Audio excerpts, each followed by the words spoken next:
Hello hi नमस्कार friends मु ममता आपको पुणी थे स्वागत करुच्ची मो यूट्यूब चैनल को। आज मु पाखु कंकड़ार गोटे रेसिपी नहीं आसी जार ना हूँ कंकड़ार सुखा मसला। तो चलो ताहले आम स्टार्ट करवा। मुझे कंकड़ा को सिझे भलसे क्लीन कर मुझे हलदी पकई नेली आ कि लुण पकई नेली ताकू मु भलसे गोलई नेबी कहीं आम कंकड़ा को फ्राए करवा हल्का फ्राए करवा आम देखो मोर भलसे मैरिनेट हो गला। तो कड़े ए बसई नेबी कड़े मु सोरिष तेल ऐड कर नेली कारण मो कंकड़ाटा सोरिष तेल ही मु बनैबी ताकू मु टिके फ्राए कर नेबी। एबे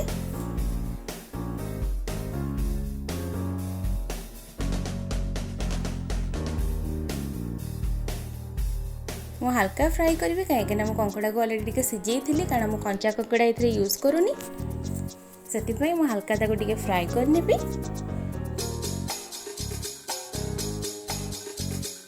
हो गला एबे फ्राए ताकू मु एबे काढ़ी नेबी गोटे पात्र को।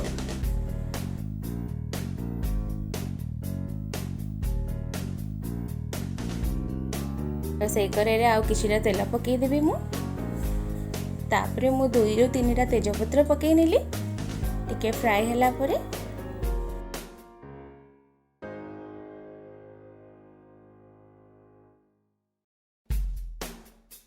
तो पियाज मु 2टा नहीं स्लाइस टाइप रो काटी तो पियाज मु तदरे ऐड कर नेबी।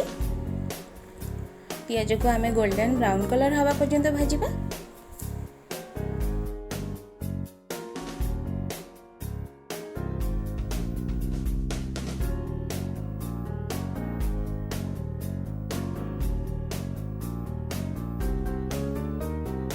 मोर गोल्डन ब्राउन कलर हो गलानी पियाज तादरे मु अदा रसुण पेस्ट को ऐड कर नेबी। तापर ताको भलसे मु फ्राए करी टिके कंचा स्मेल जीवा पर्यंत अदा रसुण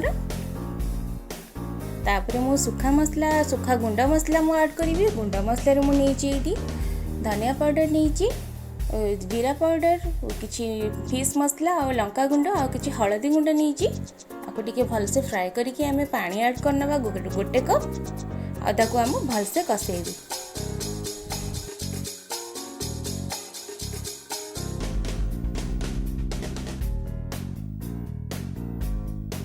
तापरे मु टमाटो ये गोटे नहीं स्लाइस टाइप रो काटी नहीं गोटे बड़ टमाटो ताकू तादरे मु ऐड कर नेबी और ताकू भलसे गोलेकी ताकू ढांकुणी देकी मसला को कसेबा आम आस्ते आस्ते।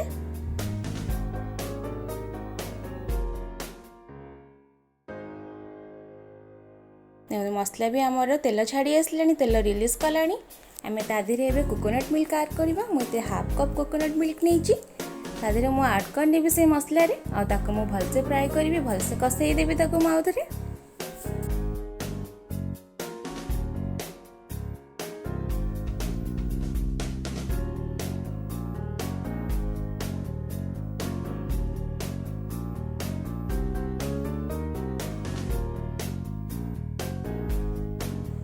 कसे नेली तो एबे आमे कंकड़ा को तादरे ऐड करनबा। आधरे आ मु किछि आलू पकोनी खाली कंकड़ा करूची कंकड़ा रेसिपी खाली जतरे कंकड़ा ऐड कर नेली आ ताको आमे भलसे कसेई दबा। तापरे मु स्वाद अनुसार टिके लुण पकेबी कहीं ना तो सुखा मसला जेहेतु रहिबो बहुत कम क्वांटिटी लुण पकेबी मु आमे जेहेतु एथिरे सुखा करबा तो सेति पई मु अल्प लुण पकेली कहीं ना कंकड़ा रे भी लुण पकेकी आमे भाजी थिले सुखा सुखा हेले मसला अनुसार आपण लुण पकेबे। अब मैं बिल्कुल भी पानी देनी से मसला पानी रे ही मुझे कसौची तो तापर गरम मसला भी ऐड कर नेली आ ताको टिके भलसे मु फ्राए कर नेबी।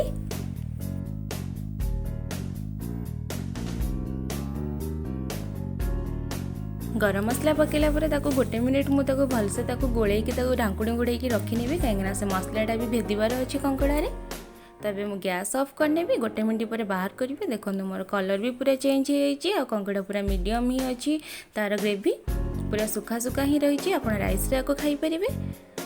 चलन ताको आम ताको सर्व करनबा।